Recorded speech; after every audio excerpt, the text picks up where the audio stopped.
Halo teman-teman, selamat datang di channel ini, channel Ilmu Sejarah. Bersama saya Umar Alwi Muhammad. Melalui video ini, kita akan belajar tentang sejarah Cirebon. Sejarah Cirebon dalam periodisasinya terdiri dua masa. Yang pertama adalah masa kerajaan dan yang kedua masa kesultanan.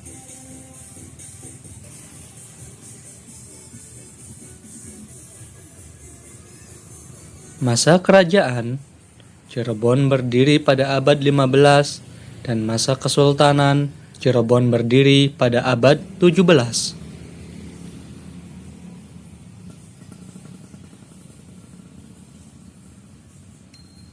Dari dua masa inilah, terkadang kita tidak bisa membedakan mana Cirebon sebagai kerajaan dan mana Cirebon sebagai kesultanan.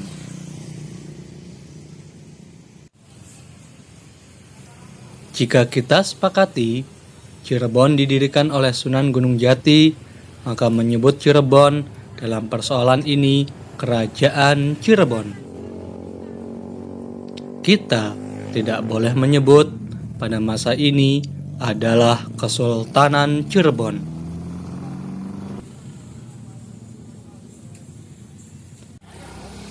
Apa yang menjadi pembeda istilah kerajaan dan istilah kesultanan? Jika dalam konteks ini kita mengambil pendekatan ilmu budaya, istilah kerajaan dipengaruhi kebudayaan Hindu-Buddha dan kesultanan dipengaruhi kebudayaan Islam.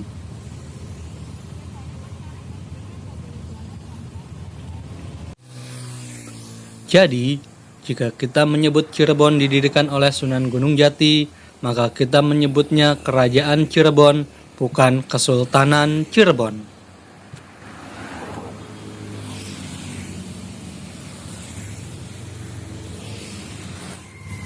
Oke, jadi apakah kita sudah paham perbedaan antara kerajaan dan kesultanan? Dalam ilmu sejarah, jika kita mendekati dengan ilmu budaya, maka yang namanya kerajaan adalah kebudayaan yang dipengaruhi oleh Hindu-Buddha, sedangkan kesultanan dipengaruhi oleh kebudayaan Islam. Dan itu yang saya kira tidak banyak orang yang tahu. Menyebut sejarah Cirebon, itu kebanyakan orang adalah Kesultanan Cirebon. Padahal menurut ilmu sejarah itu salah. Menyebut Cirebon itu adalah Kerajaan Cirebon, bukan Kesultanan Cirebon. Kenapa bisa begitu? Karena pada awal-awal tadi, ketika kita bicara sejarah Cirebon, maka kita harus paham tentang periodisasi. Dari periodisasi sejarah Cirebon itu terbagi dua masa. Masa yang pertama itu adalah masa kerajaan dan masa yang kedua itu adalah masa kesultanan. Kenapa bisa begitu? Itu adalah fakta. Lalu pertanyaannya, bukankah itu adalah sama-sama berbentuk kerajaan? Jika ada pertanyaan demikian, maka jawabannya adalah meskipun itu adalah sama-sama berbentuk yang namanya kerajaan, tetapi dalam perspektif ilmu sejarah dan menggunakan pendekatan ilmu budaya, itu adalah bukan. Nah, sejak kapan mulai ada Kesultanan Cirebon? Lebih tepatnya pada tahun 1677. Di mana pada waktu itu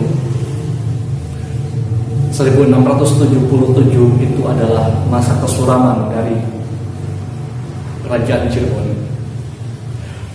Di tahun itu juga Kerajaan Cirebon itu terpecah menjadi dua bagian. Yang pertama yaitu Kesultanan Kasepuhan, yang kedua adalah Kesultanan Kanoman. Lalu yang menarik dari persoalan ini adalah ternyata tidak kita ketahui yang namanya Banten itu bukan saja dia seorang anak, tetapi dia adalah pendiri Kesultanan Cirebon. Jadi dalam konteks ini, siapakah yang mendirikan Kesultanan Cirebon? Itu ialah Sultan Banten, bukan Sunan Gunung Jati. Karena bagaimanapun Sunan Gunung Jati dengan Kesultanan Cirebon itu beda zaman. Tidak ada hubungan sama sekali. Tidak ada hubungannya. Sunan Gunung Jati adalah masa kerajaan, sedangkan Pangeran Kartawijaya dan Kartawijaya adalah masa Kesultanan Cirebon. Inilah sejarah Cirebon yang fakta dan yang benar-benar terjadi. Kita harus mesti luruskan, kita harus mesti dijernihkan persoalan sejarah Cirebon ini. Jangan sampai dengan pemahaman kita baca buku, kemudian kita baca naskah, kita tidak mempunyai interpretasi. Dan disitulah pentingnya kita menggunakan analisa ilmu sejarah. Supaya apa? Supaya kita bisa berpikir sesuai dengan disiplin ilmunya, supaya kita bisa menjelaskan sesuai dengan apa yang menjadi kemampuan, supaya kita tidak bisa distorsi. Karena pada persoalan ini sejarah Cirebon itu saya sepakat adalah masih peteng, sangat peteng dan perlu dijernihkan. Dijernihkan melalui apa? Melalui ilmu sejarah itu sendiri. Nah, jadi persoalan selanjutnya, kenapa pada masa Sunan Gunung Jati itu disebut masa kerajaan Cirebon? Pada persoalan ini, saya mengambil pendekatan ilmu historiografi. Menurut historiografi tradisional, kenapa Cirebon itu disebutnya Babat? Dan kenapa tidak disebutnya Hikayat? Inilah. Karena yang disebut Babat adalah suatu karya sastra atau karya sejarah yang dipengaruhi oleh kebudayaan Hindu-Buddha. Jadi sangat tepat ketika berbicara Sunan Gunung Jati itu adalah masa kerajaan Cirebon. Sebab apa? Pada masa kerajaan Cirebon itu dipengaruhi kebudayaan Hindu-Buddha sesuai dengan karya sastra sesuai dengan hasil karya sastranya, yaitu Babat Cirebon. Begitulah teman-teman semuanya. Kemudian persoalan yang kedua, yaitu adalah masa kesultanan. Kenapa saya menyebut masa kesultanan? Ini adalah masa di mana Cirebon itu sejarahnya perlu kita kritisi, perlu kita kritik bersama. Seharusnya historiografi tradisional Cirebon itu bukanlah Babat, tapi Hikayat. Babat kita sudah selesai, ditulis oleh Pangeran Arya Cirebon dengan naskahnya berjudul Purwaka Carubanagari. Dan kalau kita bedah bersama dan kalau kita baca bersama, nuansa Hindu-Buddhanya akan sangat terasa. Di sana tidak banyak menjelaskan tentang kecenderungan-kecenderungan yang bernuansa Islam, tapi di sana kita rasakan adalah kecenderungan yang bernuansa Hindu-Buddha. Istana sentris, hal-hal yang di luar nalar, tidak logis, di sana sering kita temukan. Lalu persoalannya, kenapa tidak ada istilah Hikayat Cirebon? Ini problemnya. Bicara Cirebon, kita tidak harus bicara Babat, tapi bicara Cirebon, kita harus bicara Hikayat Cirebon. Karena apa? Karena Cirebon selain mempunyai kerajaan, juga mempunyai kesultanan. Inilah teman-teman, fakta yang harus diungkap. Fakta kelemahan kita tentang sejarah Cirebon. Seharusnya selain Babat, kita juga harus punya Hikayat. Hikayat sangat penting. Kenapa? Karena kita sudah dipengaruhi oleh kebudayaan Islam. Kita tidak bicara tentang akulturasi budaya, tidak. Tapi ini adalah persoalan penjernihan sejarah, penjernihan suatu peristiwa masa lalu yang harus diungkap berdasarkan dengan pendekatan ilmu sejarah. Jadi kesimpulannya, jika kita mengungkap sejarah Cirebon, itu tergantung konteks apa yang kita harus dibicarakan dan konteks apa yang sedang kita bahas. Ketika kita bicara Cirebon pada masa Sunan Gunung Jati atau pada abad ke-15, maka kita menyebut Cirebon itu adalah Kerajaan Cirebon. Sampai kapan Kerajaan Cirebon itu berdiri? Yaitu pada masa terpecahnya menjadi dua kesultanan, Kanoman dan Kasepuhan, yang menurut naskah Perwaka Cirebon-Nagari terjadi pada abad ke-17 atau 1677 Masehi. Itulah faktanya.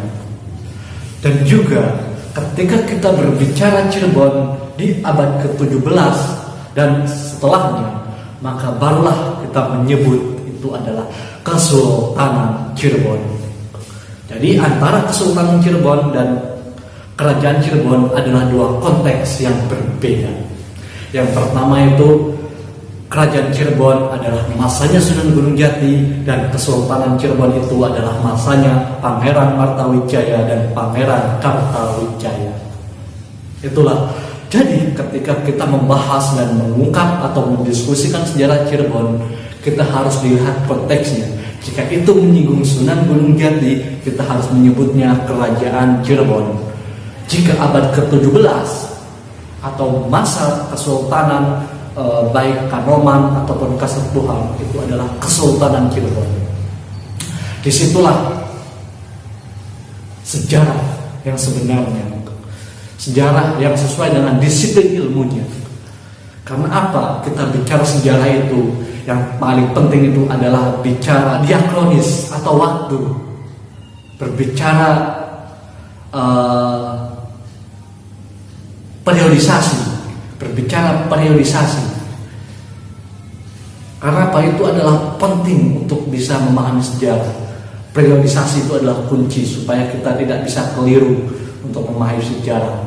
Apalagi tentang sejarah Cirebon yang waktunya sangat panjang, dimulai pada abad ke-15 dan runtuh pada abad ke-18. 300 tahun kita harus butuh waktu yang sangat panjang, butuh pemikiran yang sangat keras. Karena bagaimanapun mengungkap sejarah Cirebon atau sedikit demi sedikit kita meluruskan dan menjernihkan sejarah Cirebon, butuh waktu yang sangat lama dan butuh pemikiran, butuh para ahli, dan butuh sesuai dengan disiplin ilmunya. Kita ketika membaca sejarah melalui naskah, melalui buku-buku, dan melalui beberapa bukti-bukti yang lain, tradisi lisan misalnya, itu kita sangat boleh. Tapi lagi-lagi yang namanya sejarah itu adalah kebenaran mutlaknya itu melalui verifikasi. Karena bagaimanapun juga yang verifikasi itu sangatlah penting. Kita mencari sejarah melalui naskah, verifikasi, benarkah kejadian pada sejarah naskah tersebut demikian. Maka butuh yang namanya pendekatan ilmu yang lain, butuh perbandingan data-data yang lain. Dan situlah yang disebut dengan kerja verifikasi, kerja nalar dari seorang sejarawan, seorang pegiat sejarah. Dan yang paling penting itu adalah berbicara sejarah Cirebon itu tidak cukup dengan diakronis. Berbicara Cirebon itu harus ideografis. Apa itu ideografis? Ideografis adalah penafsiran sejarah yang melalui periode waktu, tetapi dalam periode tersebut terjadi penafsiran ideografis.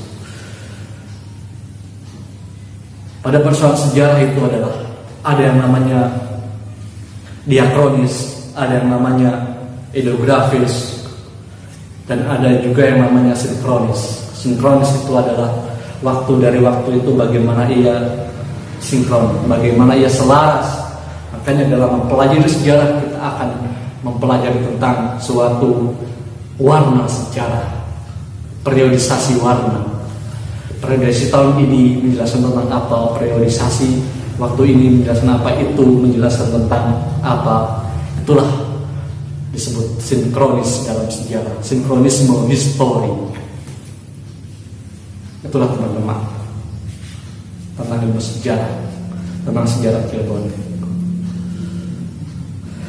Melalui video ini, semoga kita sedikit mendapat pengetahuan, sedikit menambah wawasan. Karena bagaimanapun juga kebenaran bukan hanya terjadi pada saya. Saya hanya sebatas menyampaikan. Saya menyampaikan berdasarkan apa yang saya pelajari, apa yang saya kerjakan, dan apa yang saya geluti saat ini. Karena saya tidak mau ketika berbicara itu tidak sesuai dengan kemampuan, tidak sesuai dengan disiplin ilmu saya. Karena pada saat ini berbicara sejarah Cirebon atau berbicara tentang masa lalu, maka itu adalah salah satu dari kewajiban saya, salah satu dari sedikit kemampuan saya. Diamlah, jika saya punya salah, saya mohon maaf. Saya akhiri, wallahul muwaffiq ila aqwamit thoriq. Wassalamualaikum warahmatullahi wabarakatuh.